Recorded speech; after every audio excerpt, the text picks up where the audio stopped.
Hello everyone, this video mainly explains in detail the steps of using the PeDX XRF analyzer in precious metal application. First step, check what items are included in the instrument suitcase. 1. PeDX XRF analyzer. 2 batteries, 1 battery charger, 1 USB data cable, 1 power adapter, 1 power cord, 1 316 standard sample for calibration, 1 Bluetooth printer, 1 bag of mylar film, 1 small sample standard, 1 bag of rubber bands, warranty card, user manual and other accessories etc.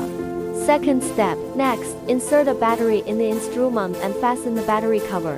Then the instrument is ready to test the sample, and sample testing is divided into 4 steps. Firstly, turn on the instrument. First, press the power switch for 10 seconds to turn on the machine. After the indicator lights on the both sides of the upper cover turn on green and yellow, the upper cover and the display pops up, indicating that the instrument system is on. Wait for the software data to load. After the loading is completed, enter the radiation warning interface. Click the confirm button at this time to enter the login interface. The default password is 1234. After entering the password correctly, the test menu will be presented. Secondly, self-test calibration. Click the screen setting area.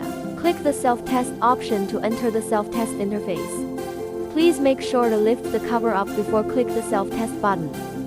Then align the self-test standard sample with the instrument test window.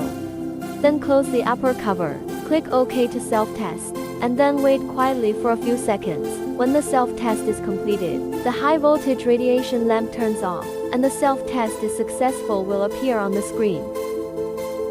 If unsuccessful, please contact us in time to maintain the instrument. Thirdly, test the sample. Cover the sample above the test window. Close the upper cover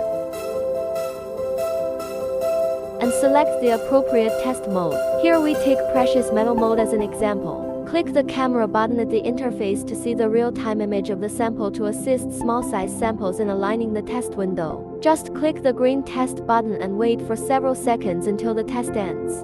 During the test, the radiation indicators on the both sides flash, and the screen will automatically display the content results of each element in the sample. Fourthly, test is completed.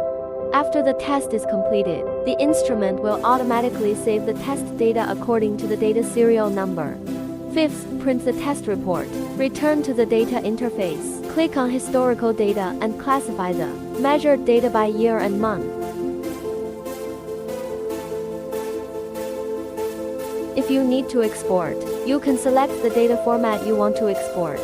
You can connect a USB data cable to a PC to transfer data or connect to a Bluetooth printer to print directly. After understanding the operating steps of the PeDX XRF analyzer in precious metal application to detect samples, let us learn about its other software functions. Test conditions, used to set test time and repeatability and multi-point average test. Tag input, when testing multiple samples, you can label the samples by modifying the test labels to avoid confusing results. Custom display. Set the display information of the test interface including turning on or off the display order of specified elements. After understanding the above software functions, our sharing today is coming to an end. Finally, we need to turn off the instrument. Before turning off, click the button of open upper cover, or short press the power button on the back to pop up the upper cover. Then we need to take out the sample. Then enter the setting interface, and click the quit button. The software will pop up a prompt to turn off the instrument. Click the OK button at this time. After exiting the instrument system, first close and hold the display screen. Then close the upper cover to lock the display screen. Finally, take out the battery and put it in the instrument case for safekeeping.